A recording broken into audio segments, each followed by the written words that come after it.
Hello, good morning guys. This is Uncle Jai. Ngayon po guys ay nagfa-fire po tayo ng incinerator. Bali tinurn over po to sa akin at ito po nagfa-fire. Ito pong incinerator, running po siya. Naka-DO, main burner naka-on, igniter naka-off na po yan. Dahil yan po ay nagfa-fire na, dapat naka-off na po yan siya. Ayan, temperature 855, 221. And ito po yung gauge po, galing po yan sa bomba, yung kulay gray po. Yan, bomba po yan. Tapos ito po yung ilaw ng firing po ng burner. And then yan po ang mga barbula ng igniter. Naka-close na yan pag nagpa-fire na.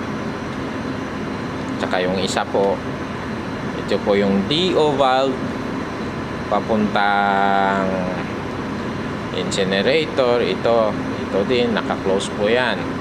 Ito po ay nakabukas dahil ito po ay galing sa mga tangke, sa waste oil tank o sludge po, galing sa waste oil tank na sinunog na steam.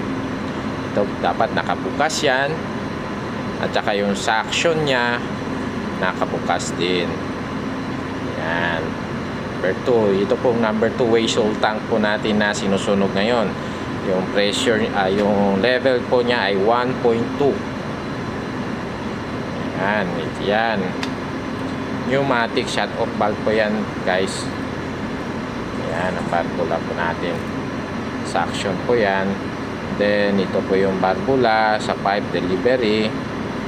Nakabukas din po yan para mag-flow po yung waste oil po natin papuntang dito sa incinerator. Itong barbula dapat naka-open yan kasi papunta na yan siya sa waste oil tank. Ito, waste oil tank in na tinatawag. Yan guys, sun flame po pala yung incinerator. Ito naman yung damper na dalawa. Pwede po mag-adjust dyan kung gusto mo pababain yung temperature.